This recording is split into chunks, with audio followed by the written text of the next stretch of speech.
Okay,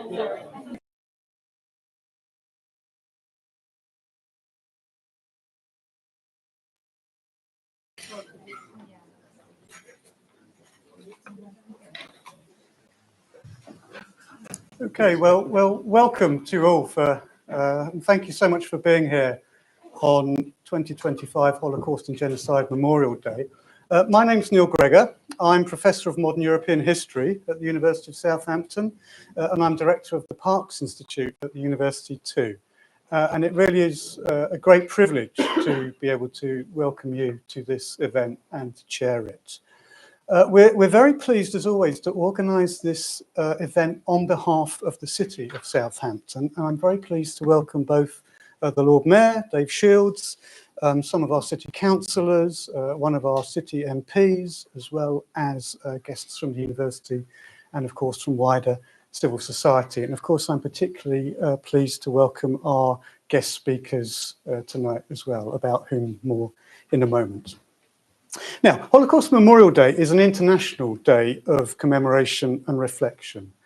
It's held annually on the 27th of January, which is the date of the liberation of Auschwitz by Soviet troops in 1945. This year, of course, is the 80th anniversary of the liberation of Auschwitz. Auschwitz was the largest of the extermination camps used by Nazi Germany and its collaborators to murder the Jews of Europe, along with the Sinti and Roma, during the Second World War. And that gives today's occasion a particular poignancy. But it's simultaneously important, I think, to remember that Auschwitz was only the most prominent of a continent-wide apparatus of extermination camps, ghettos, labour camps and transit camps, and a continent-wide set of locations for countless acts of mass murder that together constituted the Holocaust, all of whose victims we remember today.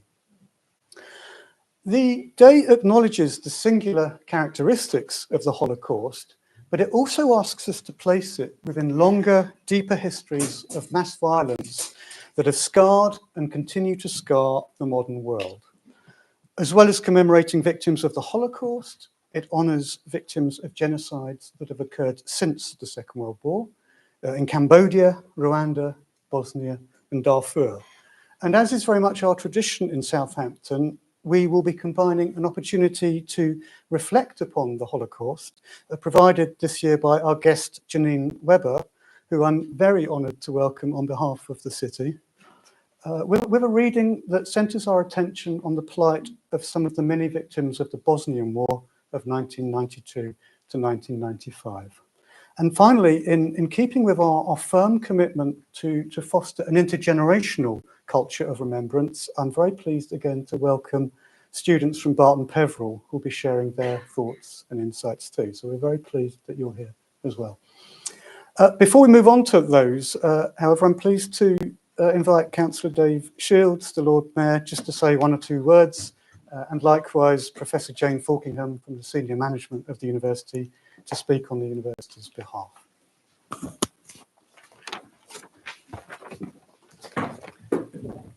Thank you very much.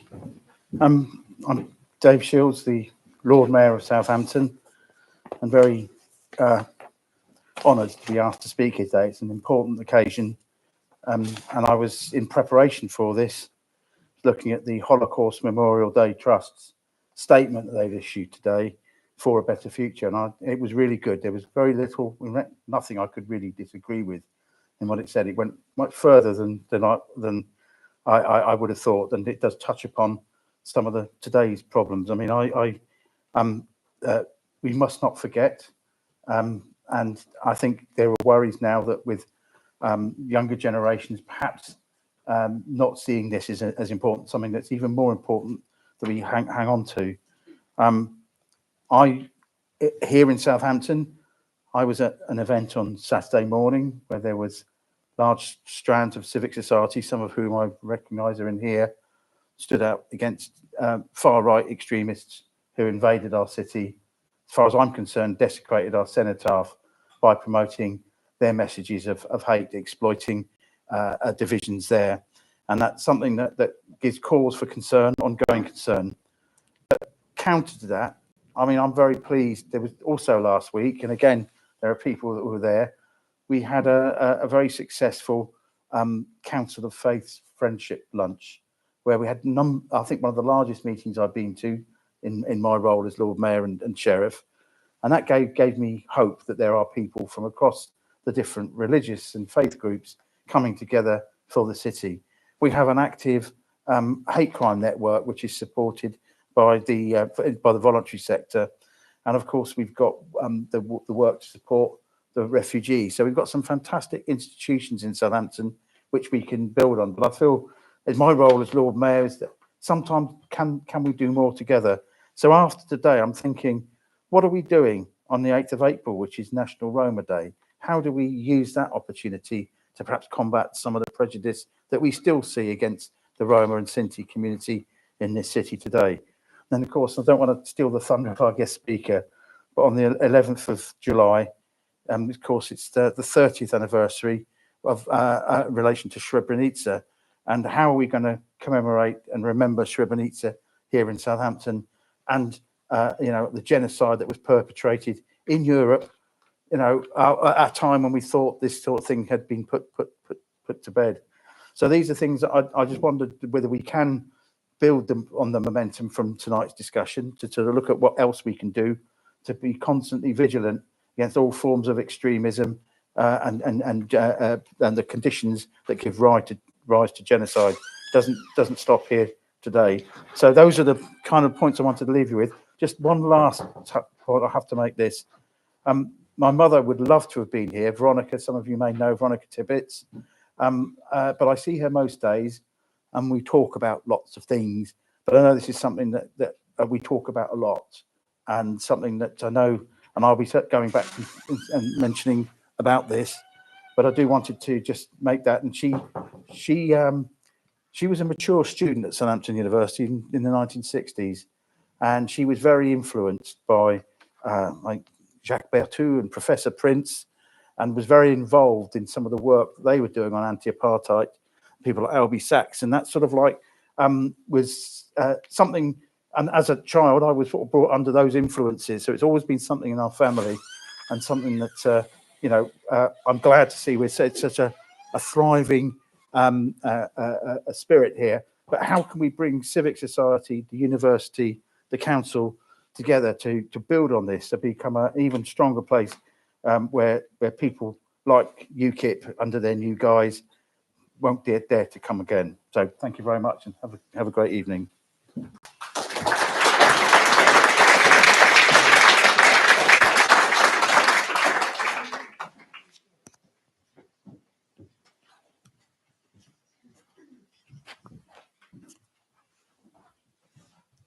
Thank you, Dave. So good evening, everybody. I'm Professor Jane Falkingham, and I have the absolute honour to be the Vice President of the University with responsibility for our Civic University agenda.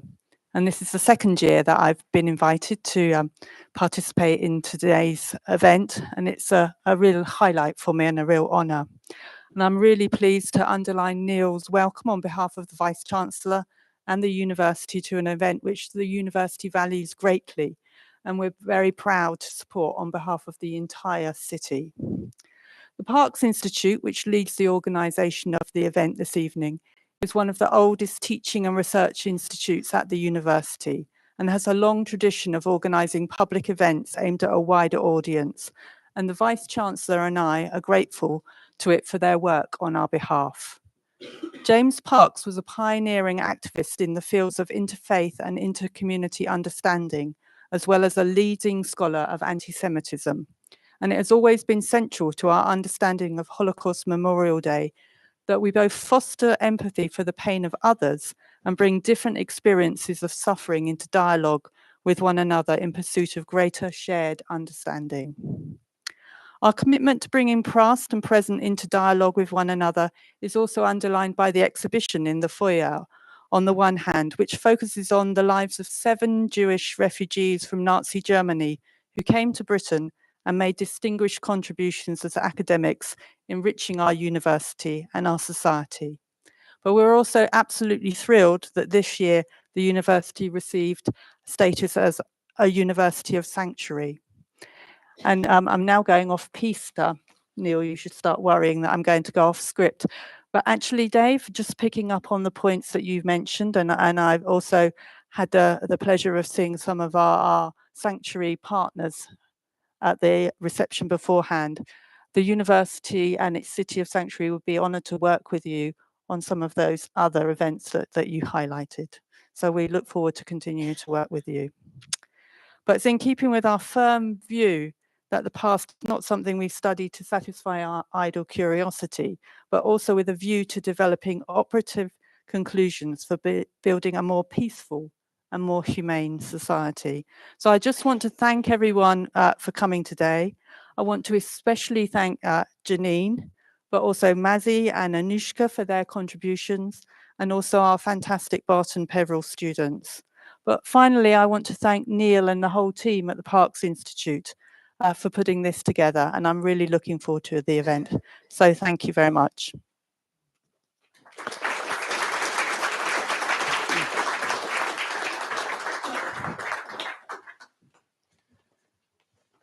Thank you, Jane, and thank you, Dave. Well, as Dave says, as well as marking the 80th anniversary of the liberation of Auschwitz, 2025 marks 30 years since the murder of 8,000 Bosnian Muslim men and boys in Srebrenica.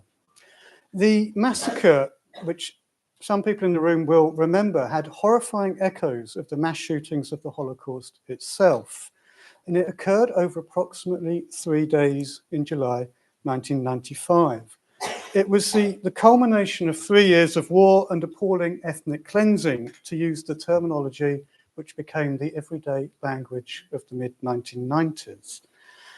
It was perpetrated by Bosnian Serbs who rejected the Bosnian independence that had been proclaimed in 1992 and pursued instead the Serbian nationalist vision of a greater Serbia.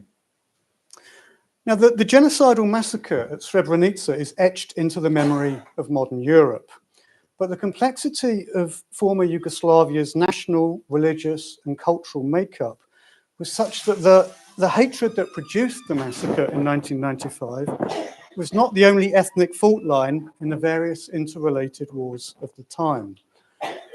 From the beginning of the war, many different groups of innocent civilians were forced into exile by the experience of the conflict. One of these people was Vesna Maric, a young Bosnian Croat from Mostar who left Mostar in a hastily organised evacuation in 1992 and came as a refugee to Britain. And so I'm very pleased to welcome Mazzy Westwood, who's a former student of the Department of History, to offer some readings from Vesna Maric's very powerful memoir, Bluebird. So, Mazzy. Thank you.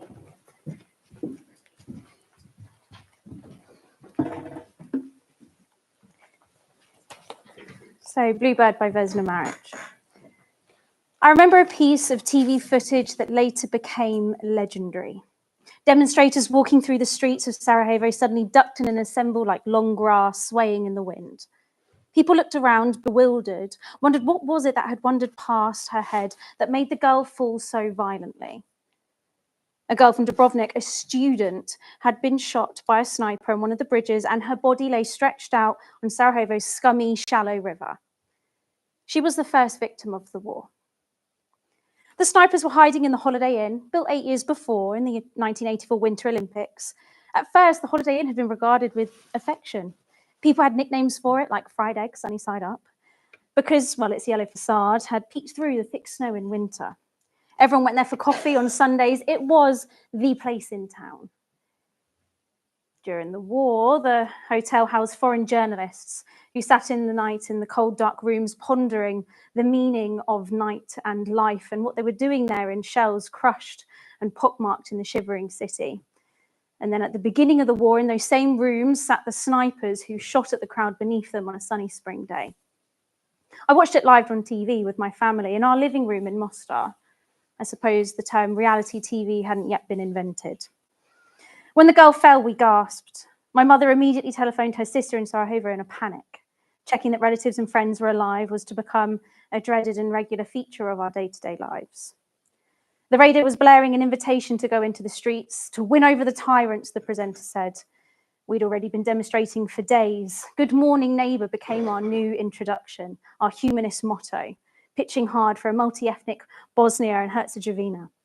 I was passionate about it and I ran down the stairs into the street. That day, the crowd was smaller. Machine gun fire could be heard in the hills, and I'd never heard it before. It sounded bizarre, real machine gun fire, like chattering teeth, or a sewing machine being used by a well-rehearsed tailor. But it was uncomfortable to realise that this chatter was now potentially lethal and not something you hear in an American movie. That day we went home earlier, and the morning after, nobody said, "Good morning, neighbour." This wasn't my first introduction to war, though. Some days before, on my way home from school, a tremendous explosion shook the city. Windows shattered around me, people screamed, the ground trembled, and everyone ran in random directions. The war had started literally with a bang, and our world ended with the same motion and noise that started the world zillions of years ago. I didn't know what to do. Instead of following my instincts and ducking to the floor like some partisan film, I went home. I knocked my neighbour's door and we tried to work out where this explosion had come from, and we looked over the horizon from his terrace. Smoke in the north of the city. He said it must be the northern military camp. That's where smoke is coming from. And I nodded. I had no idea where the northern military camp was and any idea if what he was saying was true. It was a cloudy spring day. The air was warm. We'd just started wearing short sleeves and drinking coffee outside, and the flowers of the linden trees perfumed the streets. It's my favourite time of year. I headed towards my mother's shop, wanting to see what was happening in the city. People stood in huddles and there was confusion and everyone saying something different. Snippets sounded like, "Don't trust anyone, everyone is lying." And they say it was a cistern full of petrol and the driver was still inside. Others said he was still holding the steering wheel in his hands, must have been a very good driver.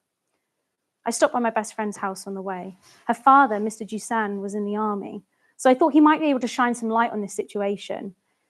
He was a broad man, but on that particular day he looked even broader, more anxious. He sat at the kitchen table grappling with a crossword, and judging by the amount of scribbling, I doubt he was getting anything correct.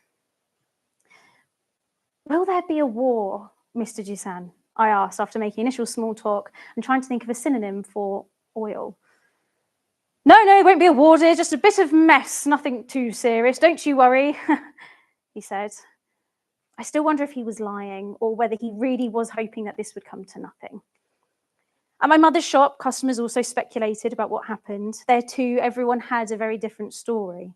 The only thing that was known was that a cistern had exploded near the northern military barracks. I suppose my neighbour had guessed right. People talked of a conspiracy by the army, or that it was an accidental explosion and the enemy had planted the cistern. But who was the enemy, I wondered. I didn't ask anything for fear of being bombarded by even more theories. My mother's colleague served us coffee and the day continued. He was a sweet man. He later perished in a prison camp. The media gave conflicting information, and soon there was talk of this disinformation and how this is the main tool for stirring fear and hatred. Don't trust anything you hear. Disinformation can be deadly, the man on the radio said. Early the next morning, I received a phone call. It was my friend, the daughter of Mr. Dusan. "My father told me not to tell anyone, but we're leaving town. He says it's only for a while until things calm down. I should be back soon. I just had to tell you." I was devastated. "Okay, well, you come back soon then, and I'll miss you," I had said. I put the phone down and looked out the window as if something in that outside world would tell me whether there would be a war. She was one of the many Serbs who left the city that week and never came back. My Serb relatives also left town that week. We stayed behind and demonstrated for peace, like chickens waiting for someone to axe our heads off. A storm swept across the city that day, painted the air a Halloween orange and uprooted trees. I watched roof slates come down from the sky. It was actually quite a beautiful storm. Afterwards, people said it was a bad omen, this means war. And I wondered whether the fact that people were deserting the city in the middle of March, an explosion the day before, nationalist propaganda and growing mistrust, really, whether these things weren't already bad omens, and why are we putting everything on a storm. In the evening, I was expecting the roots of a fallen oak in the tree, and another explosion sounded near my house. A car had whizzed by and someone had thrown a hand grenade into a bar, sending everyone up in smithereens. There were dead bodies in the street, wounded, screams, wailing of ambulances and police cars. Years later, I actually met someone who was in one of these cars. He said he was just on his way home when a friend stopped and offered him a lift. He got into the car and another friend in the passenger seat said that we just got to drop something off beforehand. He didn't think anything of it.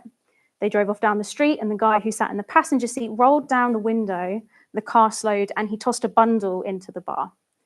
The driver stepped on the accelerator and they drove off, leaving behind a roaring explosion. The man who'd been on his way home didn't speak for a week after that. Bars tend to be places where many reservists sprouted up. They're mainly older men, pine green, crumpled, ill-fitting uniforms and carrying weapons.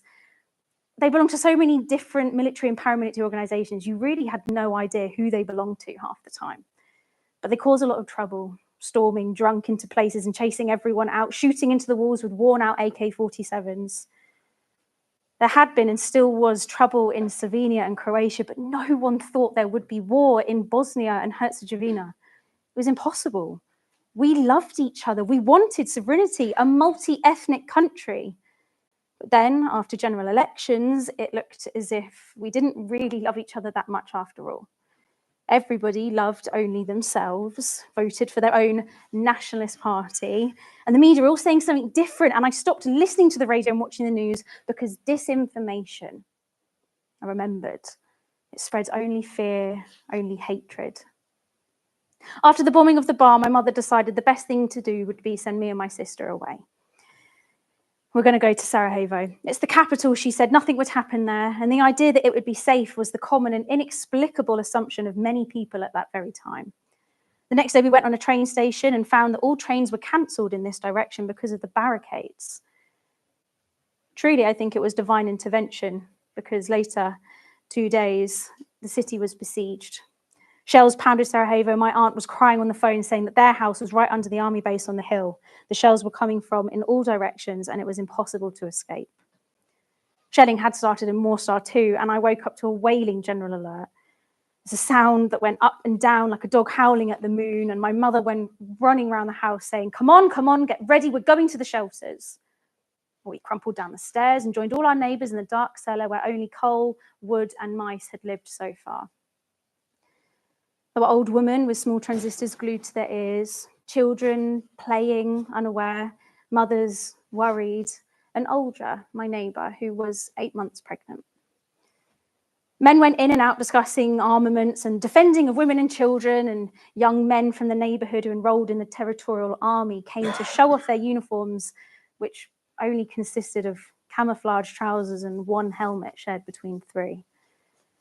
The spreading of this disinformation continued, and people were coming in and out saying things like, the army has broken through the defences and they're slaughtering everything in sight, or reports of biological weapons in villages and everybody is dead. And naturally, panic would stir in the shelter, sending mothers to tears, fathers wrung their hands, and the old women's faces dropped into an ever-deepening scowl. They had seen all of this before. Once a friend and I went for coffee in one of the few bars that actually remained open. It was a quiet day and we wanted to do something that just made us feel normal. Afterwards, we decided to go for a walk, but we were stopped by people in the street. Where are you going? For a walk? Are you crazy? There's fighting in the streets. Go home. And we went home, even though the sky was so blue with meringue clouds filling the sky, and new spring leaves, every shade of green you could imagine, and the park was creating that fresh spring oxygen for all of us. And all I could think about was the dingy basement I was returning to. My mother used bribery to try to get me to leave town without a fuss. She actually promised me that I could go to the seaside on my own.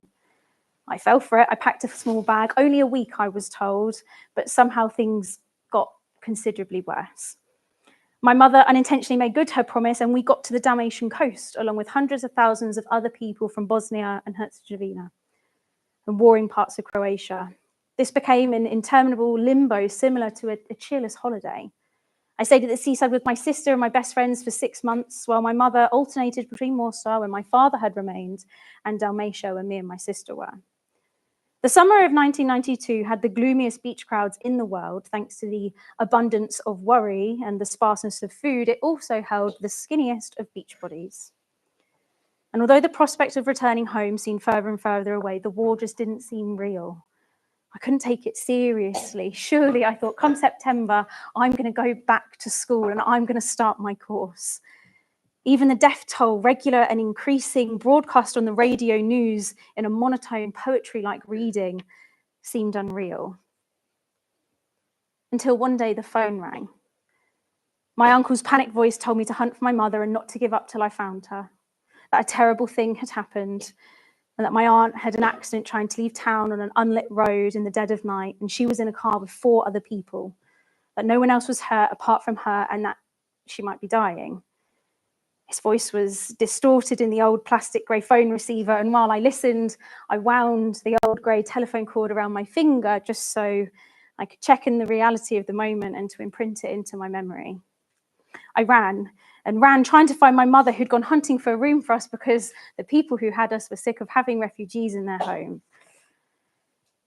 Apparently, my aunt had been found injured and motionless in a road somewhere with her spine broken 3 times. She was gathered up with care and transported to a hospital. The doctors always came to deliver bad news in the same way, rubbing their chins or stroking noses. They couldn't help her and kept sending her further and further away. We travelled miles through ravaged cities and villages, following her broken body from one hospital to another until we eventually followed it into a graveyard. We sat inside metal beasts, silent and slouched, as unsuspecting swallowed victims, thin-eyed and wide-eyed. Next to me on the last journey sat my mother, enveloped in a black mourning shawl, sallow-faced, lips turned downwards and eyes red and vacant. You know, for months after her death, I kept convincing myself that she was still alive, and in her 1-bedroom flat in eastern Bosnia, sitting at her sewing machine, cheerful, chatty through her half-moon glasses. I dreamt of going to pick wild strawberries in the woods near her house, and I remembered the famous ice cream cake that she made. It's delicious. I can conjure it today, that taste and the melt in your mouth. Oh, that feeling of impatience and reverence as we stood at the freezer as if it was some altar. When she died, the whole world changed. No more family holidays. She wouldn't be outside the house parked in her Renault 4 with a gear shift on the dashboard like racing cars. We wouldn't drive to the coast together. We wouldn't go see her in wintertime and sledge in the snow. The funeral was large and the sun beat down on the line of mourners who moved slowly like a dark serpent. They held each other, some fainting with grief, others wiping their tears with a small white handkerchief. My grandmother had a single tear glintering on her cheek, but she thanked God that at least we could bury the body. And I suppose she was right. In some strange, perverted way, we were lucky. We were able to honour my aunt's memory and took a handful of black earth and threw it on the polished coffin together. The soil thudded bluntly and spilled onto the sides. My mother mentioned in this moment that there is an opportunity for me to go to Britain. I don't want to think of the danger I'd be escaping, but leaving my mother to be facing. Things at home were rotten and I wanted to get out. But if I left, what would that make me? Who would I be betraying? And I often wondered what actually would have happened if I had stayed in Bosnia. Who would I be now? A mother, 2 children, watching TV, maybe a secretary who doesn't pay much attention, is always watching the clock, perhaps a corpse, buried 6 feet under with a marble plaque with my name, date of birth and date of death. An NGO worker, a flower girl. The options are confusing. Of the months between the historical yes and then the leaving, I remember everything through a film of dust. The colour of the air in the upstairs room of my grandmother's house was a pale ochre, and my mother and I had a rat for a companion and a black and white TV for entertainment.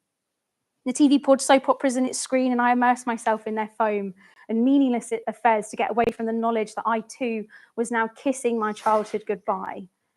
I wanted to fool the feeling that my life would never be the same again. 4 long years later, coming home. The first time you go back to your country, it's autumn, It's 1996. The war's been over for more than a year, though there's still incidents, bombs, occasional explosions. People told you that the city is now unrecognisable, 100% damage, which apparently means that 100% of the buildings encountered a form of damage. The old bridge is gone, houses are gone, streets are rubble, but you don't want to think about that, not yet. You walk down the street towards your home and you're struck by something quite unexpected. Everything looks smaller. The streets look narrower, the house, the luxury, and you realise it's you that has grown. It's difficult to get a grip on the fact that time has passed and everything has frozen only in your memory since you left, because everything now truly is different. Later on, you go for a walk around the city, and as you step among the ruins, you can't believe that this is the same place that you grew up in. The street, which was the front line, is a ghost now. Houses like its rotten teeth, dark and hollow. A billion bullet holes make a gloomy relief on the walls. And you see small bullet shells in the ground, but too afraid to touch them. You dreamt of coming home so often. You dreamt usually just about when you wake up in the morning that you're waking in your own bed. That when you open your eyes, there'd be the old brown wobbly wardrobe packed with clothes, bits of coat sleeves peeking in the cracks between the doors. You dreamt you'd hear children screaming, but playing outside. And that your mother would be cooking something in the pressure cooker, hissing on the stove, spreading the aroma of beans around the house, and that you'd get up and the sun would blind your sleepy eyes. You try hard to maintain those memories, the smells, the light in your mood, in your mind, but as soon as the silent and odorlessness of your room would dawn, it drowns everything out, and you try to forget it all over again. But now you're here, so afraid to open your eyes. But you open your eyes and you know you're home. You hear your mother talking on the phone in the next room. You smell coffee, cigarettes, and you feel for your old slippers. And as you try to put them on, you see that your heels won't fit because they are now 3 sizes too small. Thank you.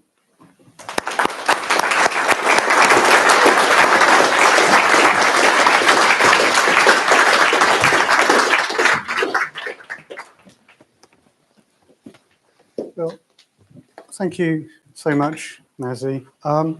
It's a great honour now to welcome our main speaker, Janine Webber, who's made the journey down from London this afternoon following an already very busy morning of commitments in London to share her story with us. And at the same time, I'm very pleased to welcome Anoushka Alexander-Rose, who is a PhD student in the Department of English and a member of our team, whose personal family story also intersects with that of Janine in incredibly interesting ways. So we thought it would be kind of most fitting to ask Anoushka to sort of chair the next part of the evening and to bring her family story into conversation with yours, Janine. So thank you again so much for being here. Sure. And I'll just hand over to you. Yeah. Thank you so much, Neil. Almost no time about me and why I'm doing this conversation, but just to frame it in that my grandfather was born in Lodz, and then when he was 6 months old, he moved to Danzig, and that's where he spent his childhood. And in 1938, his parents, who were Polish citizens, decided that Poland would be safer than the onslaught of Nazism in Germany at the time. And so they moved to Lvov, and they arrived in Lvov in January 1939. And by July, him and his second brother, Hugh, were on the Kinder transport on their way to the UK. They arrived in England for safety, but they never saw their parents and their younger brother, so Paula and Abraham, and their little brother Walter, ever again. And we don't know what happened to them. And it's a difficult thing to not know what happens to your family and have to assume certain things. And that's why it's a real privilege to get to speak to Janine and hear Janine's story, because in a way, the shared city is a shared history and a shared biography. And it feels very cathartic and difficult, but a real privilege to be the one asking her questions. And I think Janine's story is special because it's a story of survival beyond one that you might expect. There are, you know, lots of lucky things that happen, but lots of interesting events as well. So I hope you'll find the next section interesting. We'll go through some questions and then we'll turn to the audience for questions at the end as well. So do think of some if you have any. So Janine, can you start by explaining what life was like in Lvov before the war, your childhood? You were born in 1932. Yes, so I was born in 1932, so I'm 92 now. And here is an image, a photo of Lvov, which I took about 12 years ago when I went with my late husband, trying to find the house where I was born. And so that's my first photo. My life, and this is second photo, in Lvov, there were three communities equally divided. There was the Polish Catholic community, Ukrainian community, and the Jewish community. And there were nearly 140 to 50,000 Jews who lived in Lvov. Unfortunately, most of them perished. And I am one of the very few, less than 2%, who managed to survive. My life with my family before the war, I remember a lot because I was before 1939. But in 1939, I was 7, so I remember. So this is the first photo of my family. And we were there somewhere in a village near Lvov. We went on holiday once a year, and we went to a village near Lvov. And I think we are by a river, because I don't think there is a river in Lvov. My mother is lying on the grass, wearing a swimming costume. Her brother, my uncle, is lying on the deck chair. I don't know why he's wearing pajamas. Seems very odd. And behind him is my auntie. She was about 14. She played a very important part in my life. My auntie was a bit of a rebel because she was the 10th child, and when she was born, her mother was always ill, so nobody took notice of her. And she, in fact, rejected our traditions, and everybody was very critical. But you will see, I will give you another image of my aunt. And there are 3 sweet girls. I always ask people, can you guess which one is me? And surprisingly, people do guess. Okay?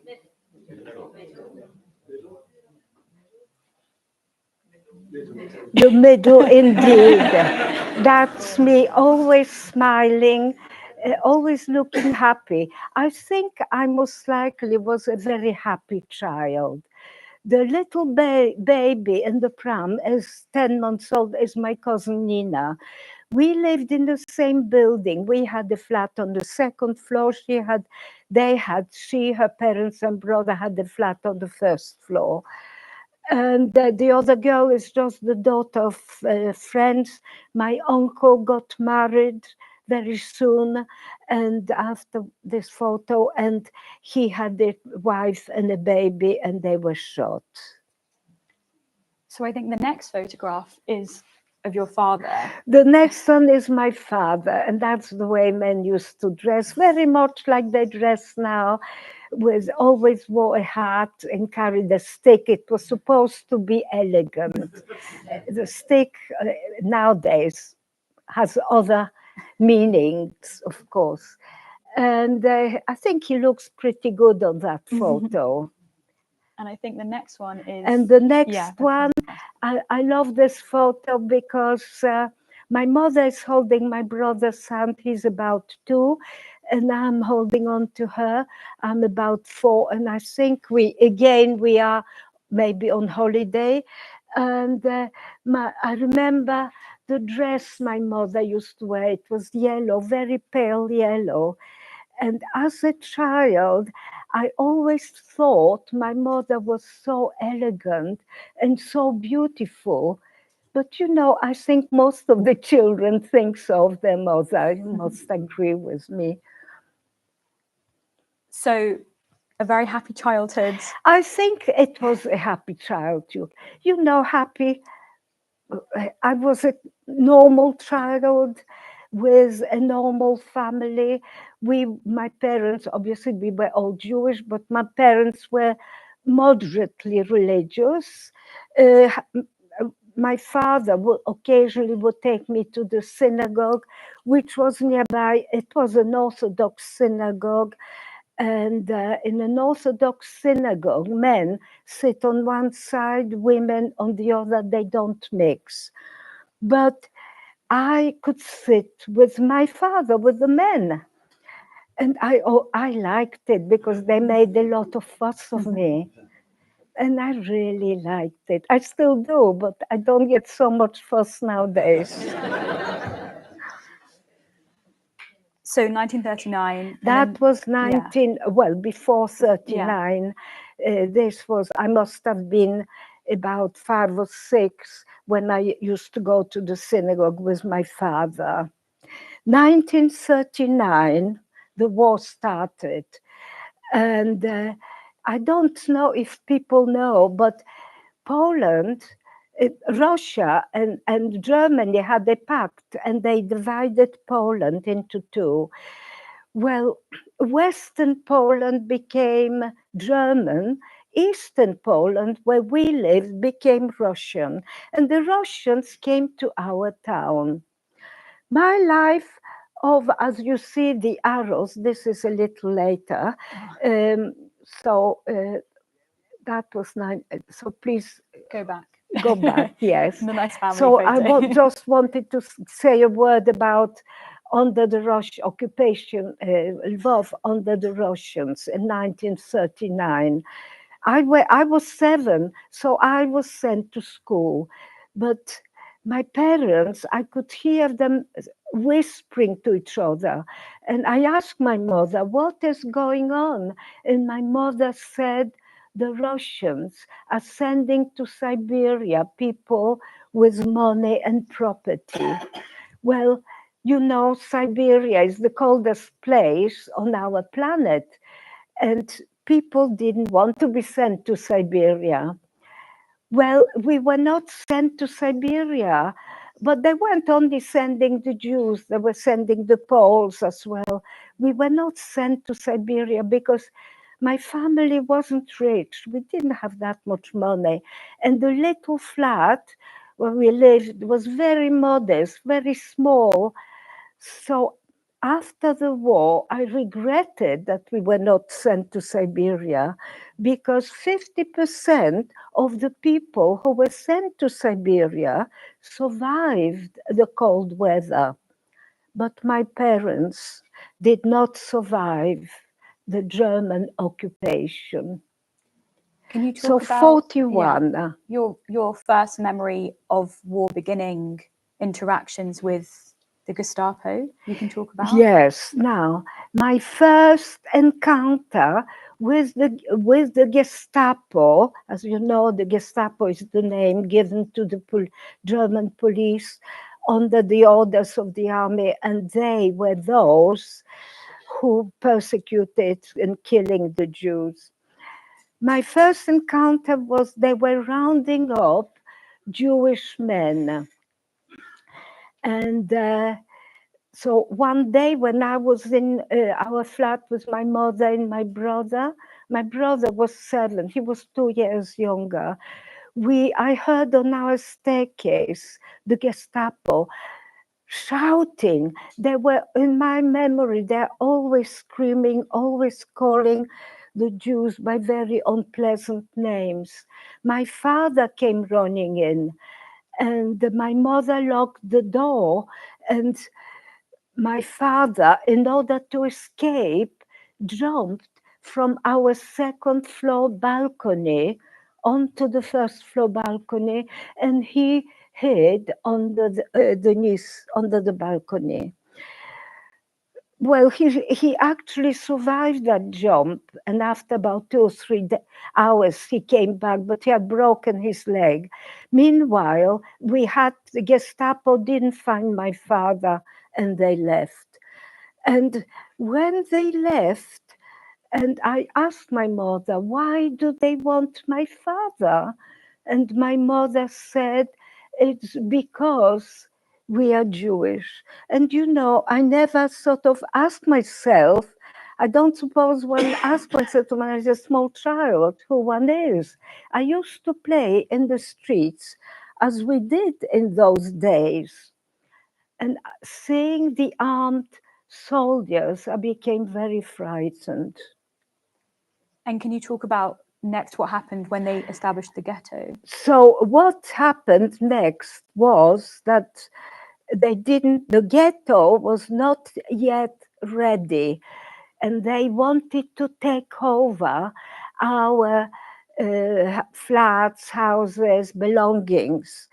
And so we had to leave. They forced us to leave our flat, to take a minimum, a suitcase. We were given a small room in the house, and for my parents, my brother and me, my grandmother, who used to take care of me because both my parents worked, she also came. My cousin Nina, who was in the first photo, do you remember, as a baby? She and her parents and her brother, they too were thrown out of their flat, and they were given this room in that little house.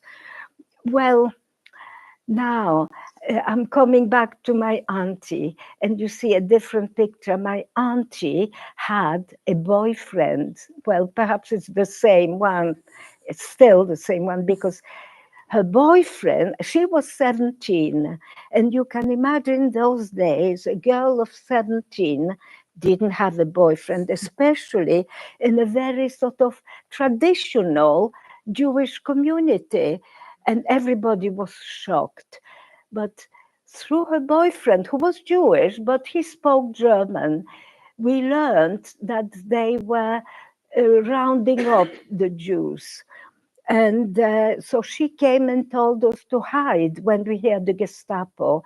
So my parents dug a hole under the wardrobe, and when we heard the Gestapo approaching, we hid in that hole. That is my mother, my brother, and I. But there was no room for my father and my grandmother, and they hid in the loft of that house. My cousin Nina, the baby, who was now about 4.5 or 5, she and her father and her brother, they hid in the loft. Her mother and my cousin hid in the wardrobe, which was in their room. The Gestapo found them hiding in the loft. I don't know what they did to my grandmother. I remember hearing her screaming. They were very cruel. Maybe they just pushed her down the ladder, and they didn't find us. So when it was quiet, after a couple of hours, we left the hole under the wardrobe, and I asked my mother, what happened to my father and my grandmother? And my mother said, they shot them, and they shot my cousin's father and her brother. You see, people think that all the Jews were deported. Well, it was only one part, small part. The majority of Jews were shot. They came to our town, they started shooting, killing the Jews rather than deporting them.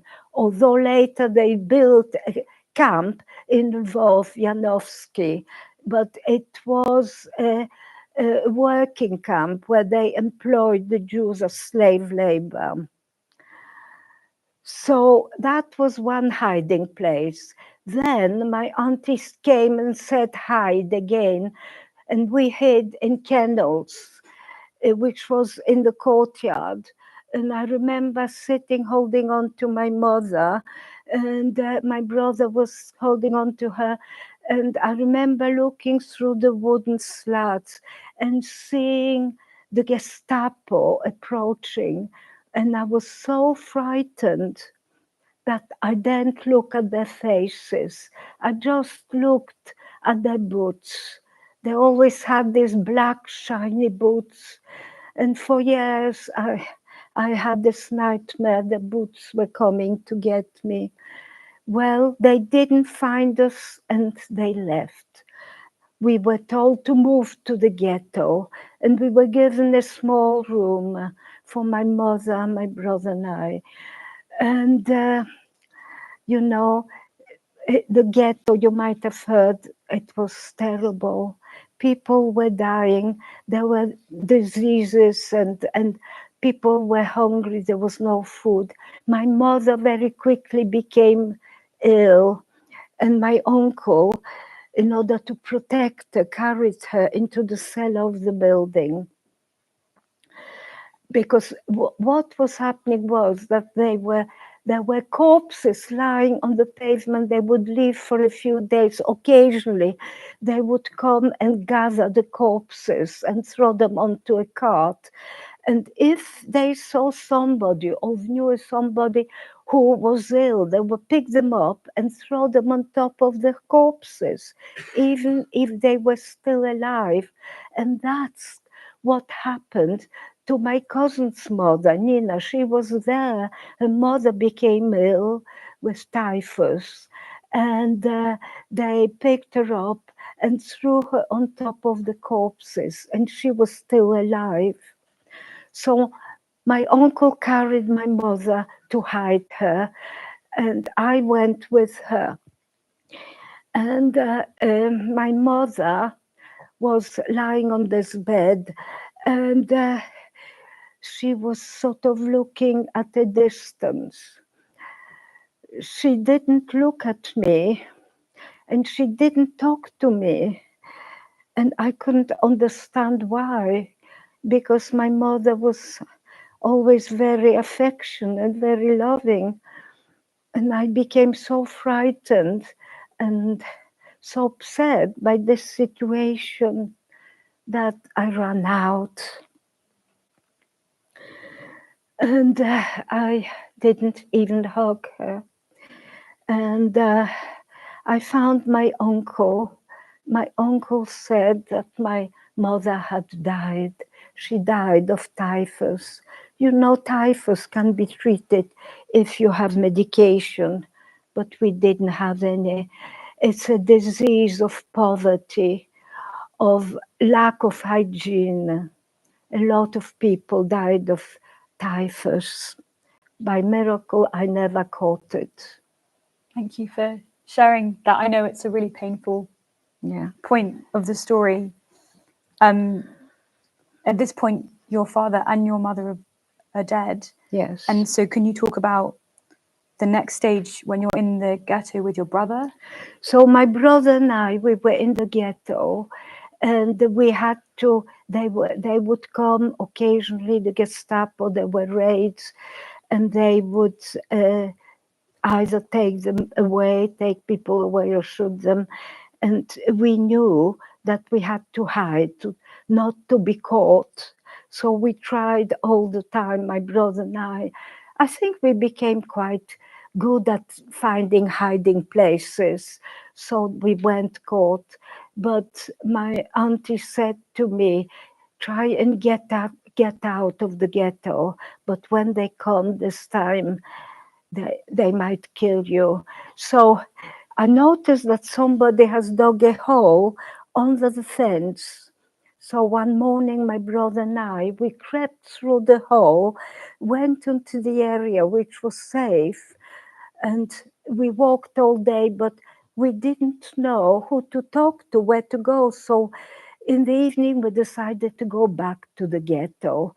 When we approached the fence, there was a group of Polish children, and they said, give us your coats, if not, we'll call the Germans. And you know, it was winter, and winter in Poland can be very, very, very cold. We gave them our coats, and they let us crawl back into the ghetto. And I found my uncle. He knew quite a few Polish Catholic farmers. And he found a family to hide my brother and to hide me. He paid them. One morning, the daughter of that family, who was about 20, came with what we used to call an SS. They were the worst. They were so cruel. She brought him, and I knew she brought him to kill us, because by betraying the Jews, they would get money from the Germans, sometimes goods. And so I knew they would betray us when I saw this SS. And they killed my brother. And they buried him alive. And he told me to walk. I started walking. I thought he would shoot me. And I walked and walked. And he didn't shoot me. And after a few hours, I was sort of getting hungry. I saw a woman working in the field, so I asked her if she would give me a piece of bread. She wanted to know who I was. I knew I must never tell anyone. My auntie told me when I was in the ghetto, I must never tell anyone that I was Jewish. So I invented a story. She believed me, and she said I can help her in the house. Don't forget, it was the war. There were children, Polish children, who were orphans as well. Because the Ukrainians didn't like the Jews, but they didn't get on well with the Poles. And I believed, and I still believe, that some of the Poles were killed. So that's what I told her. My family they were Catholic, and they were killed by the Ukrainians. So she believed me. So I stayed with her about 2 or 3 months, and she said she couldn't keep me any longer because I am most likely it's very risky to hide a Jew. So she bought me a train ticket, and I went back to Lvov. I had with me the name and address of a young Polish man, Polish Catholic man. Here he is, called Edek. Edek or Edek in English. Edek was 19. He was the night watchman of a convent. He was hiding the Jews. And when I found him, and he told me to follow him, and there were 13 Jews hiding in the loft, and I was the 14th. He is a hero. He risked his life. He would have been shot immediately. He didn't do it for anything, for money, because we hardly had any money. And they dug a hole under the stable's floor. And one night we all went down that hole. It was fairly well organized. There were 6 planks and chairs, but there was no room for walking. And so we had to take it in turn to lie on the plank or sit on the chair. And also it was, it's very hot living on the ground. And I remember just wearing my underwear, and it was also very little food. My auntie would go out at night. She would buy some food the next day and come back the following night. And I remember eating slices of bread with raw onions, and I thought it was delicious. I stayed in that hole for about 10 months. One day my auntie said, it's too difficult for a child to live in a hole. She managed to find me false papers. And then I changed, not yet. Not yet. My name changed. And I became, I don't know if anybody comes from, is originally Polish, but my name became very Polish, Janina Kopielska. And so, we went out, and I went to one convent, then I went to Krakow, found another one. And my problem was that my legs were aching because I could hardly walk because I hadn't used my legs for nearly a year. So it was aching. So I asked her in the convent, the Mother Superior, why other children can run and I cannot. And she said, and it's amazing how you remember certain things. She said to me, you have to remember that you will never walk normally. Well, she was wrong. I'm a good walker. So I wasn't very happy. So one day a priest arrived. He said he had a little cottage and a garden. And I asked him if he would take me. And he was very kind. But I wasn't very happy because I was worried about the girl. We slept in bunk beds, and I was worried about the girl wetting her bed and it running on me. But I never wanted to complain. So one day, an elderly couple came, and they said they would like a girl to help them in the house. I asked them if they would take me. And that is how at 11 and a half, I became a maid. I worked for them. They hired me out to work for another family. Of course, they didn't know I was Jewish. So they sent me to church, and that's where I did my communion. Catholics children have to learn the catechism. And I enjoyed learning. Generally, I like learning. So I did my communion, all in white. When I arrived at that village, I wrote to Edic, but nobody replied. So I thought everybody was dead. But 6 months after the war, my auntie came, and she took me to Krakow and put me in a home for Jewish children who survived hiding or false papers. When I met Nina, my cousin, but it was very dangerous to be in Poland after the war. Unfortunately, they were killed. Some people who survivors who went to find their houses or flats were killed by the Poles. And that is shown in the film, which I mentioned to you, called Ida or Ida, shown in a film made by a Polish non-Jewish director.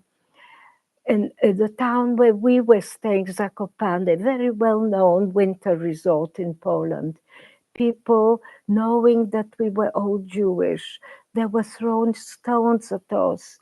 So the people in charge decided to leave Poland illegally.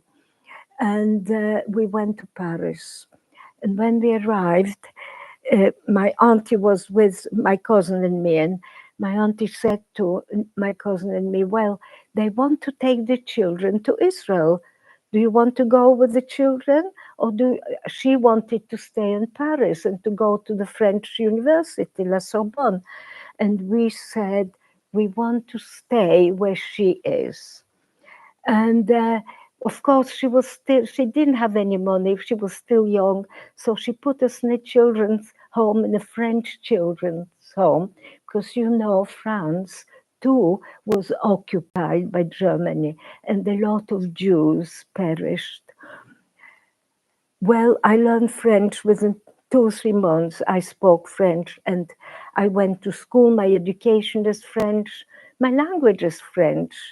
And English, of course. When I was 24, I decided to come to England just for 3 months to improve my English, because I had learned English till the baccalaureate for 7 years, but I couldn't speak.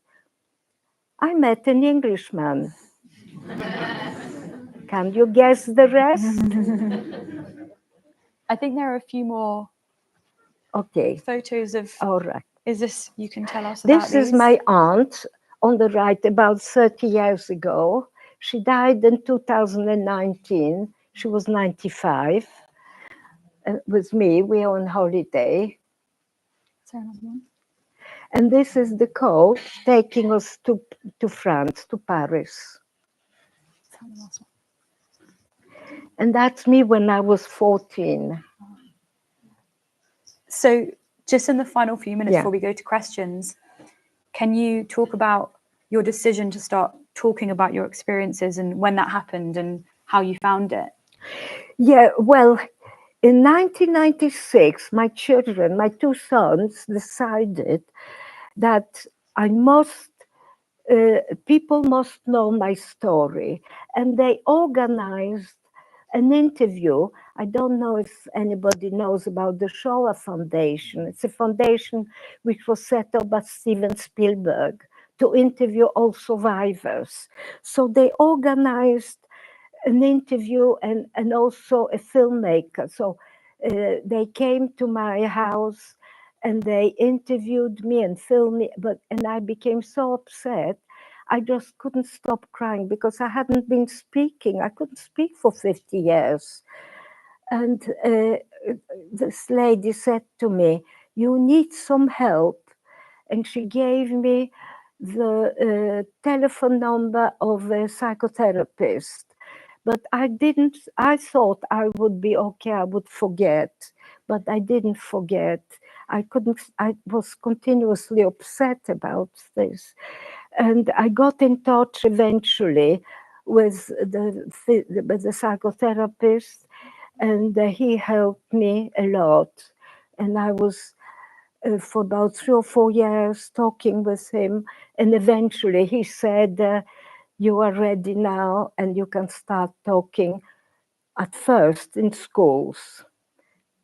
But now I don't often speak in schools. I speak in companies and all sorts of offices, government departments, and so on. And why do you feel like it's important to talk about what happened? Well, for me, it's very important because where I come from, nobody would know if I didn't speak what happened, that most of the Jews perished in Eastern Poland. And they wouldn't know anything about, for instance, my family. Most of them perished. And also, they wouldn't know about this wonderful man, Edek, who was so heroic, saving 14 Jews. And so that's why for me it's very important to talk about it. But I think nowadays I am probably the only person from Lvov who speaks about the Holocaust. Yes, I don't think in UK, maybe in Israel and other countries, but UK, no. Thank you so much. Thank you.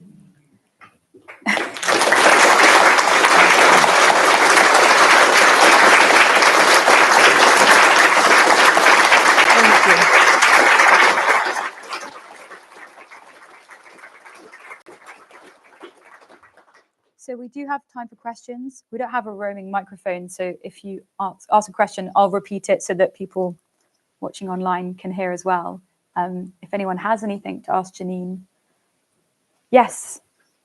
What fears do you have living in the UK at this current time, for yourself or for the situation here or for the people living here of all generations?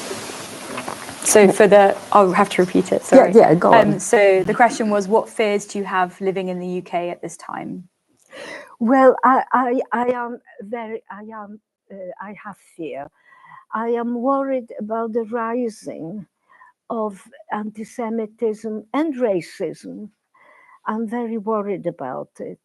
I'm worried about all the wars in many countries, about people killing each other.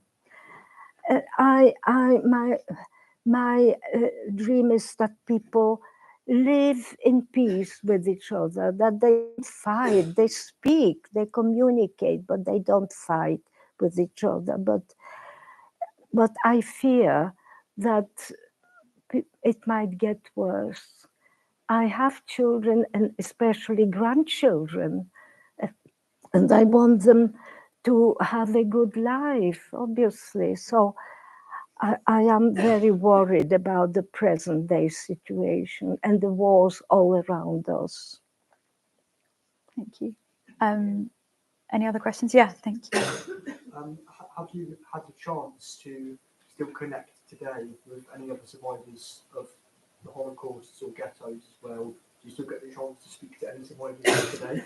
So the question is whether Janine gets the chance to connect with any other survivors from the Holocaust or other genocides. Yes, I have very good friends among survivors and from very different countries. And whether it's Hungary, from Germany, Austria, Poland. So I am in touch, and I see some of them have become very close friends. And I have actually met a survivor from Srebrenica, and I met about, I think it was 2-3 years ago, we were in Scotland, and we both gave talks, and I gave a talk and we befriended. Unfortunately, I can't remember his name. It wasn't a sort of a name which I could remember. It was a little more complicated. But yes, I met him and I spoke with him. Yes, so I know quite a few people. Yes. Did you meet any survivors from Lvov? From Lvov, I knew 2 women who came from Lvov, but they're both dead. One of them, she lived near Lvov, but another one, she was hidden by, actually, it's an incredible story, by the Archbishop of Lvov. She was hidden by him with her mother, and she used to speak, yes, but she died maybe 7-8 years ago. Any other questions? Yes. How do you feel towards bystanders doing your story? People who didn't act against you, but perhaps didn't or couldn't help you? So the question is, how does Janine feel about bystanders, people who didn't act against you, but perhaps didn't necessarily help you? Yes, I am very concerned about it. People who can see cruelty, can see prejudice, a way of prejudice and hatred, and don't do anything. I think we have to act. It's very important. Speak out, do something very important. Yes. Do you know what became of Edek? What became of Edek? Yes, I learned eventually, not so long ago, actually. When I was already living in England, I asked BBC to help me to find him because I didn't have time. Well, I didn't have the opportunity, rather, to thank him because I left that hall everybody else stayed on. They thanked him eventually. They stayed another year, but I was living in the west of Poland, and I was nobody knew I was Jewish, and I was always frightened that I didn't want people to know. And so Edek, my hope was to find him and to thank him. BBC took 6 months, but they didn't find him. But one day I was speaking, I don't know if anybody knows Bet Shalom, it's a center in the north, survival center in the north of England. I was talking there, and the man called Mark Cave, who is the director, he heard me. He heard about Edek, and he said, I will try and help you. And what happened was that you see, he did help me, but his name, Edek, wasn't actually his real name. It was his undercover name. His name was Polish Franciszek. I didn't know. I only knew his undercover name. So of course they couldn't find him, BBC. But Mark Cave, who is perhaps a little more resourceful, he found out all this. But by the time he found out, it was too late. He was already dead. He died, unfortunately, quite young. But after the war, I found out that he left Lvov. He went to Krakow. He went to study to university. And it's such an amazing story, because where we were hidden in stables, well, the hole under the stables floor, it was a convent in Lvov. And the woman in charge of that convent was his sister, the Mother Superior, who was sort of 10 years older. She was interviewed after the war, and she maintained that she never knew that her brother was hiding 14 Jews. Maybe it's true, maybe it's not, who knows? But the thing is that it surprises me, because my auntie, who used to go at night, and eventually she got a bit frightened because of, anyway, she was raped. It was very hard. And so her boyfriend used to go to the convent to ask for some food. And he would say, we are here, Polish people in the resistance, is the resistance which is hiding here. Can you give us some food? And he was always given food. I don't know where the truth is, but anyway, Edek, after the war, of course, lived in Krakow, not with his family, because he wanted to study there. But you said that he's now remembered at Yad Vashem. His name is in Yad Vashem remembered, not thanks to me, unfortunately, because it was the others who stayed there hidden another year. And I didn't know, when I went to Yad Vashem, I asked them if, but I didn't know his real name. So I said, Edek. And they said, no, we haven't got anybody of that name. Had they said his real name, Franciszek, they would have found it, but I didn't know. So I didn't, nothing was done then, but his name was already there, celebrated by Israel. Thank you. Yes, thank you. Shalom, Janine. Shalom. Do you hope in the future your children, your grandchildren, your ancestors will tell your story? So the question is, do you hope that your children and grandchildren will tell your story? Well, I don't know. Well, one of my grandsons, one of my grandchildren came with me to listen. My children, my sons, I never wanted them to come and listen to me, but they know my story because there are quite a lot of films and all sorts of, you can find everything. And I've written my story in a book. And anyway, so they know my story. But I don't know what will happen when I'm dead.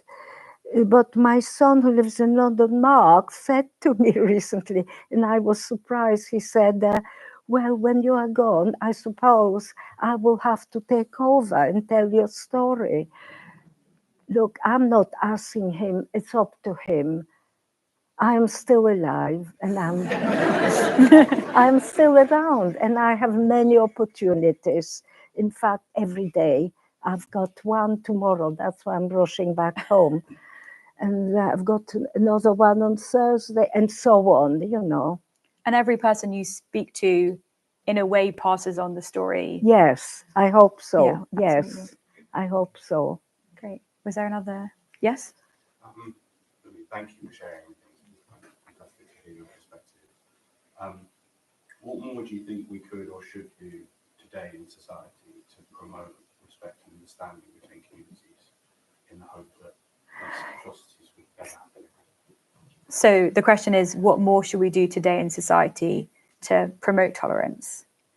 Yes, such a good question. Thank you for asking that. Yes, one can do a lot just by talking. I'm not asking you to go create barricades and start sort of killing each other, you know, but talking to people about what you have heard, saying that one must protect minorities. One must help people who are in need of being helped, perhaps, whatever you believe. One must be understanding and kind with people, because that will help us as well. That is you and me and everybody else, by being kind to people and tolerant, understanding. There is a lot that can be done, yes. Thank you, that's a very good question. Maybe anybody wants to add something? What else can be done? One in the corner here.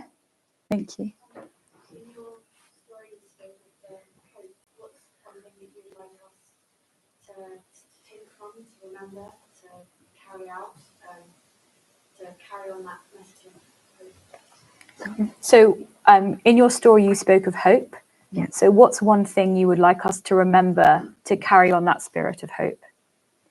Yes, hope is very important, but I would like, my message is to be kind to people, to be helpful, and to stand up to prejudice, stand up to persecution with words, not necessarily start sort of killing each other, no, by words, by you know, explaining, telling people what you have heard, to know that you have met a survivor and you heard the story, and that you're hoping that the world will improve by us telling the story and feeling that we should help each other, we should be kind to each other. It's a very good message to pass on. Thank you. Do we have any final questions? Yes? Yeah. Yeah, thank you. You mentioned once that you were stoned, the cruel stones that you know, my wife escaped communist Russia in 1991.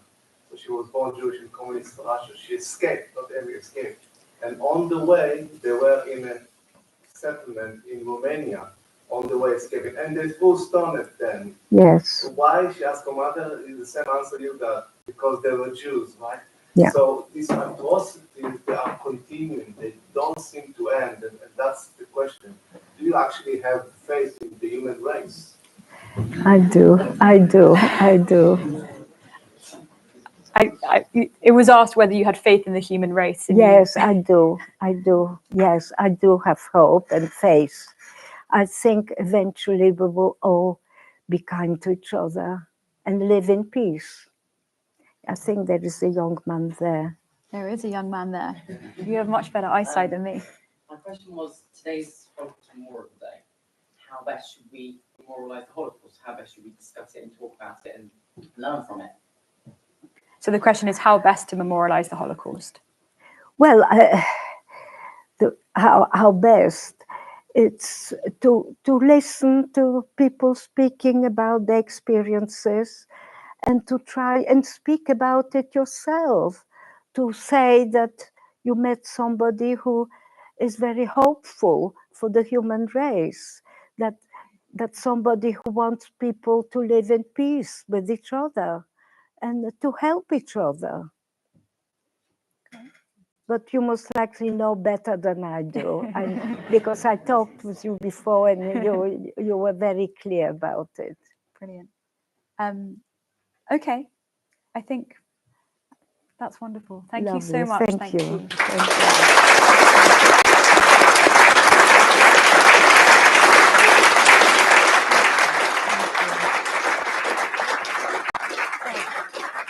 Thank you very much. Thank you. I'll just have a little sip of that water.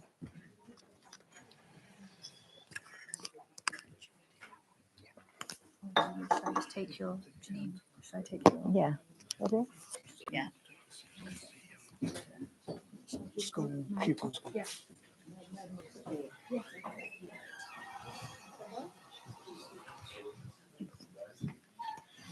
Did you need to say something? Great sister.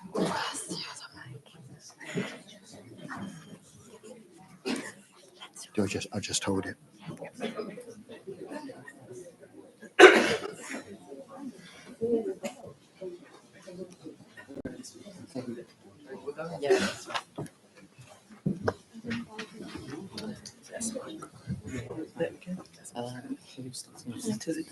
As well. The Lord Mayor referred to the theme of this year's Holocaust Memorial Day event, for a better future. And all through my life as an educationalist, working with young people, that has been where I've seen the future. And it's the hope that we've just heard expressed so profoundly by Janine, that hope for the future, working with young people. In my role as an educator for the Holocaust Educational Trust, the Trust has been running trips to the death camp at Auschwitz and then also at Auschwitz-Birkenau for something like 27 years. Rather bizarrely, we take a plane load of young people from sixth form colleges in the different areas of the country. And back in November, I was an educator on the Southeast project. And I was privileged to have students from Barton Peveril, these three that are standing alongside me. And I feel privileged, having met them, to be standing here next to them. They were fortunate that during the course of the project, they met Janine, but only on screen because we had to do it by a Zoom connection. And I'm really, really pleased that today they've actually been able to meet her and talk to her and shake hands with her. I'm now going to leave them though, because they are the future. People like these three are the future. Now I'm leaving them to talk about their reflections of the project that they were involved in and continue to be involved in as they move into a better future.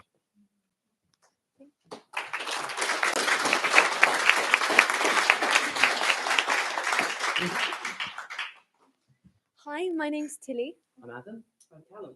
And recently we went on the LFA trip to Auschwitz. The project, it aims to change how we view the Holocaust, but it also aims to educate our wider communities. It's sort of trying to have a ripple effect, hoping by educating just 3-4 of us that we can share what we've learned with the rest of you lot. Now, our motivations going into learning about when we joined the LFA, we all have a understanding of the Holocaust, but we always learn it in books, in class. But what we wanted to go was deeper and understand the personal stories, who experienced it. So I think with the start of our project, with the start of our project, we wanted to learn a bit more about the Jewish culture, the Jewish people.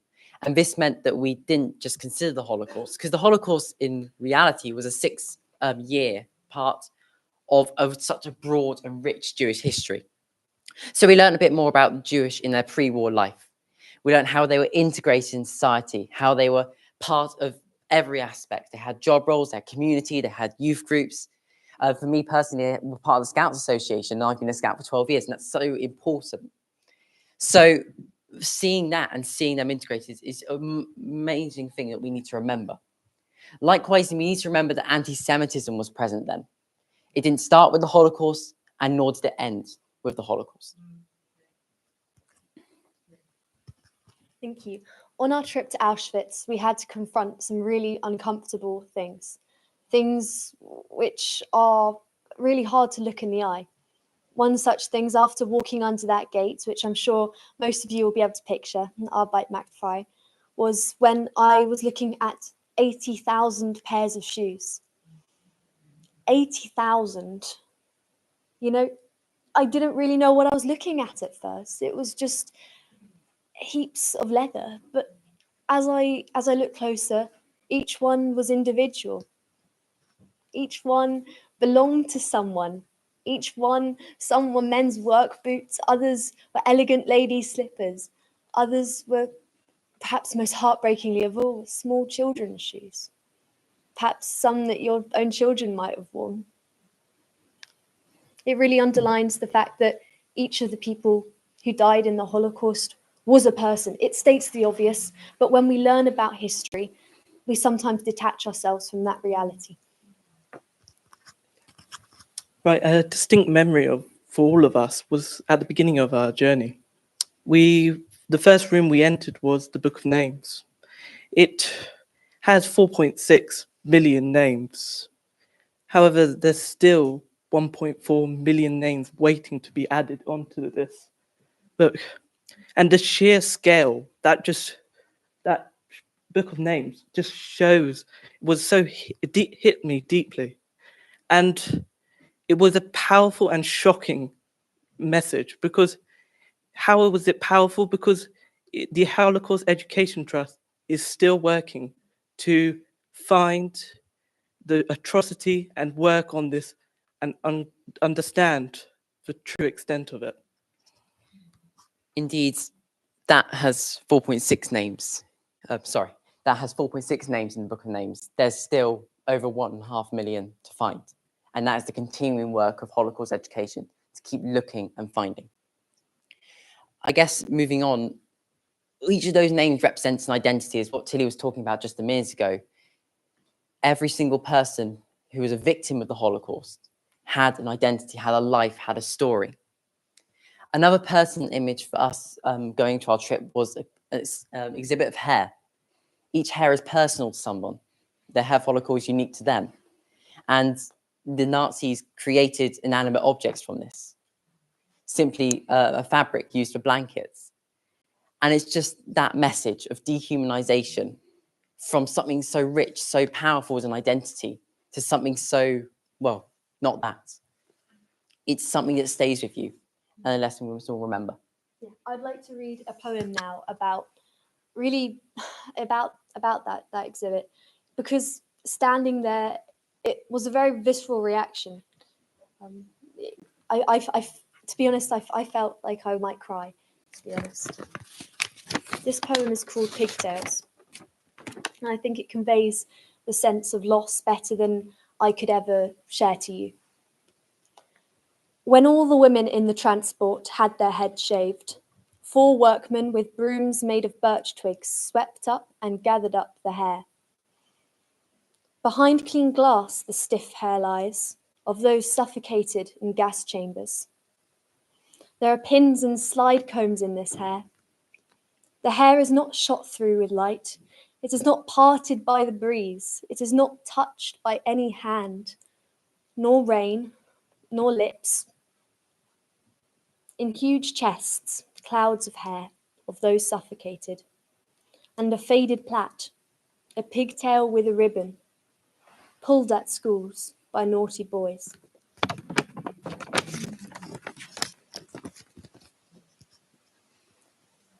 We, after our visit to Auschwitz, visited the site of Auschwitz-Birkenau, a second and much larger death camp. Upon arriving there, we saw what can only be described as a beautiful sunset. That picture there encapsulates it a bit, but it was purely beautiful. And that is, to us at least, quite a paradox. A place of such suffering, of such damage and torment and destruction, with something so beautiful. It remains in you. It remains in your memories. There were so many different layers of awfulness at Birkenau, so many different elements of suffering, one of which was perhaps one of the most more mundane, were the barracks in which the prisoners were forced to sleep in. I say barracks, they weren't barracks. They were stables. They were prefabricated wooden stables designed to be erected as quickly as possible because Birkenau was expanding at such a rapid pace. These barracks, designed for 50 horses, had 1,000 men or women crammed in, 5 or 8 people to a bunk. We can't imagine that. We can't imagine what it would have been like to wake up in the morning and have your bunkmate frozen to death next to you. Truly, the awfulness, the harrowing nature, it really, I can't do justice to it. We can't. And another, I guess, poignant part of this was the supposed washing facilities at Auschwitz-Birkenau. I say washing facilities, that is so far a luxury from what they were. They were a line of toilets which individuals would need to do their business in public before other people. We, when in society, like to have dignity. We like to have privacy, a place where we can go and be ourselves, be happy in that. That was stripped away from them. The most basic ablutions you need to do to wash and clean, you couldn't do without being with 100 other people fighting just to do the same thing as you.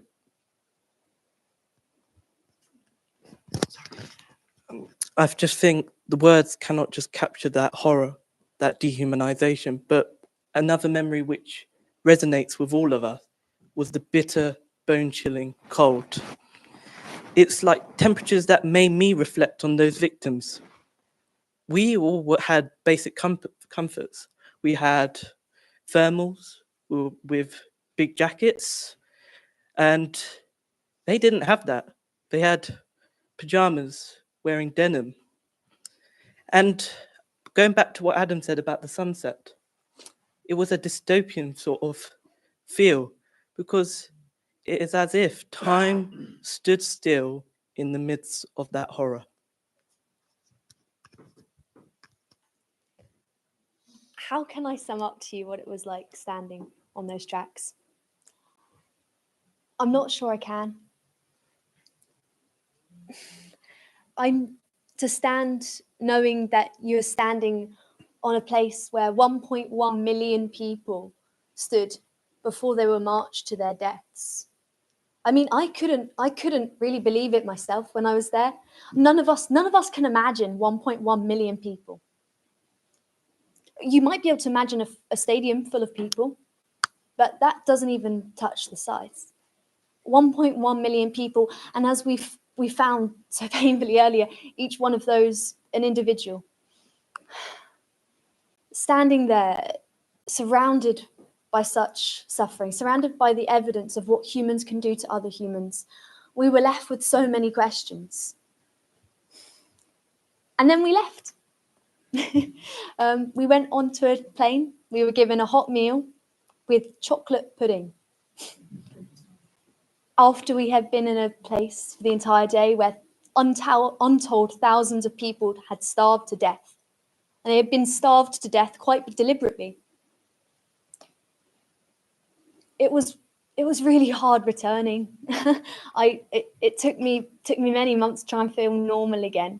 Because to be honest, visiting somewhere like that touches you so deeply. It touches you right to your core. I think it's important we don't forget those lessons. And in that same vein, I think a response or talk or takeaway that we want to give to you guys and it kind of echoes what Janine has said, is about the importance of sharing memories. That every time we share a testimony, someone else will share a testimony, and someone else will talk and discuss and share. And that is the way in which we spread more information about the Holocaust, which we educate and learn the lessons. We don't sweep it under the carpet. We don't avoid the conversation because it's difficult. We share the memories and we talk about it. I think one key takeaway from the LFA was the importance that we shouldn't follow complacency. Because with people falling into that, there is devastating consequences. So we must take responsibility to fight for justice and fight for humanity. And I think to some extent, we kind of are. You guys have turned up, and that's fantastic. We're here talking to you. One moment that really stood out to me was when we were standing between the ruins of 2 crematoria, the ruins of 2 gas chambers, ruins which the Nazis had blown up to try and avoid the evidence of their crimes. That didn't stay a secret. We were able to walk back along the railway tracks. On the railway tracks, a rabbi who came with us sang a psalm in Hebrew. It was one of the most emotional parts of the trip for me. So strong and so loud, so beautiful. And we walked out together underneath that gate where so many people didn't return. And we've come here to talk to you, to share a little bit of what we have learnt with you, in the hope that you share that with other people. So I think all we have left to say is thank you. Thank you.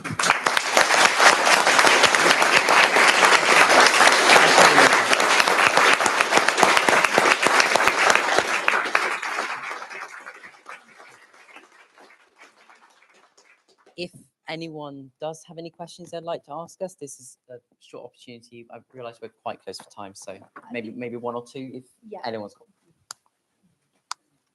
Yeah, just there. When you tell this story to other young people, what reaction do you get?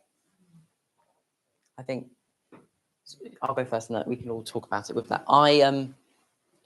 The way I've talked about the Holocaust is through my scouting. So we obviously heard the talk of Janine as part of our LFA project, and I conducted a talk about Janine's life, about Janine's testimony with the scout troop. And the reaction I got from there was, again, a very young age group, scouts are highest at the age of 14, was just interest, intrigue. They wanted to know more and they wanted to know why. And I think that reaction is a really powerful one, because when you had those interests, when you get people coming together, they're going to talk about it more.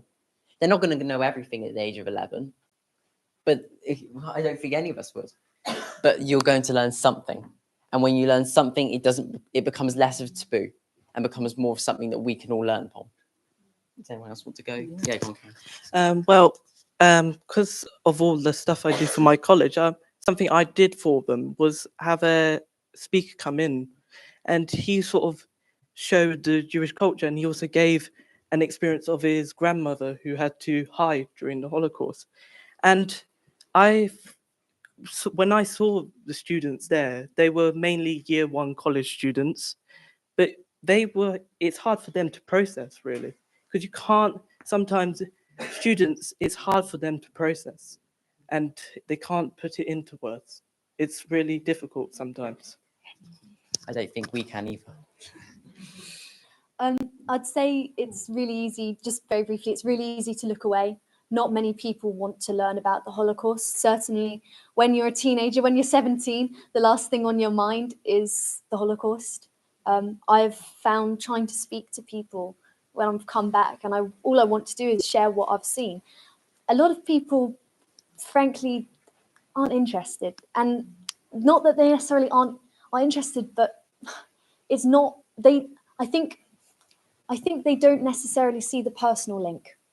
For us, I think now more and more, which I think events like this has become more and more important, the Holocaust is sort of turning into a chapter in the textbook of one of our history classes. It doesn't seem necessarily to have the real emotional, the real human element to it. I think that's why it's really important to keep talking about it, so it doesn't just become something part of the curriculum that's done once a week, or well, not once, for 1 week once in year 8. You know, this has got to be something that is part of our discourse, so it doesn't just fade away. Thanks. One way maybe of engaging very simply with the youngest of school children might be to equate it to bullying. Is basically this kind of behaviour is bullying on a massive scale and a huge extent. And if you can simplify it, I'm going back home. ask everyone of your age, everyone younger, to please stop bullying at its core when you first see it. Okay, that's fine. And to recognise the connection between that simple act and what it can grow into if it goes unchecked. No matter what the claim is, why you are oppressing someone else, challenge the question why and tell them it's all you will. There's no need for you to try and be better than someone else. It's absolutely fine. We'll sort it out for you. Yeah, I think on one level, the Holocaust, it's tricky for me to equate the Holocaust with bullying, but on the other hand, this is where things start from. The Holocaust didn't just happen. I think it's really the core is, I mean, it's this hatred. It's this, how do you describe it? It's this intolerance. It's this othering of people. So I think that is important for sure. Definitely. Yeah.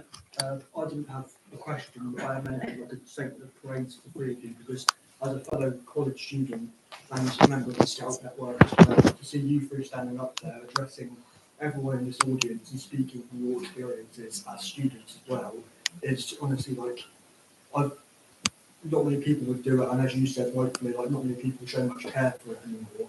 So I think I can speak for everyone in this audience when I say that like you three have done incredible addressing us and telling us of your experiences. So from me to you guys, thank you. And other people join me in doing that as well. Thank you very much.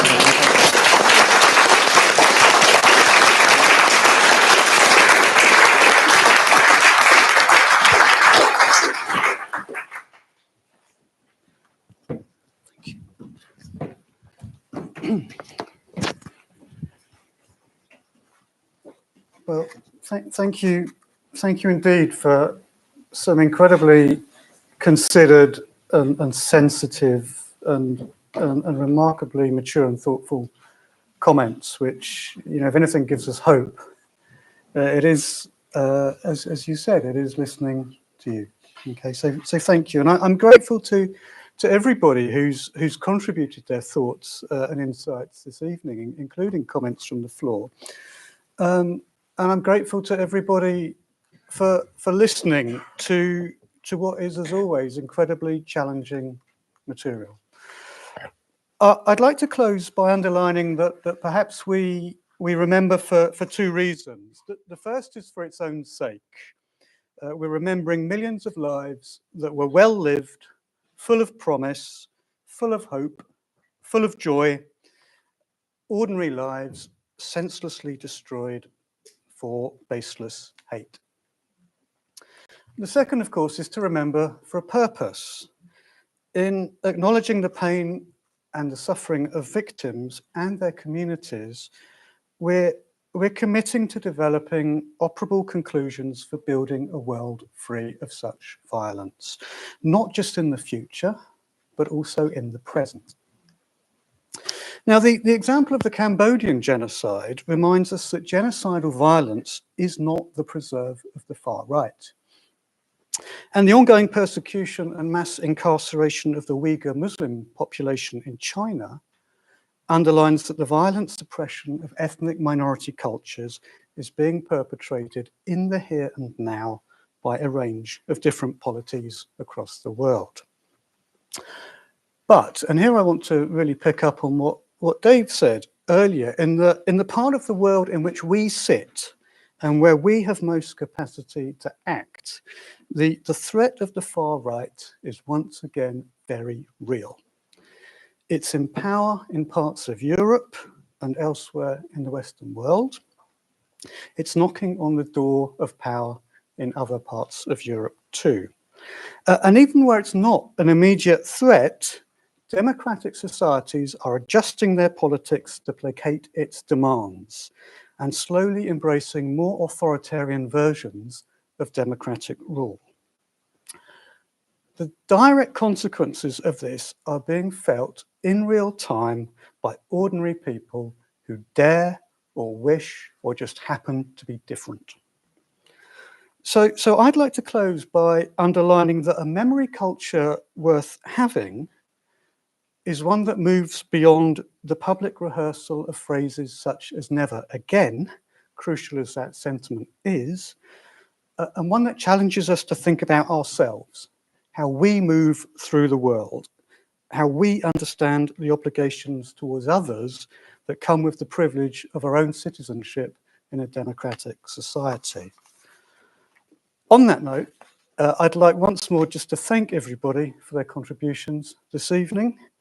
I'd like to thank the large team of people who've contributed in ways, some of which you see, some of which you haven't seen, to organising this evening.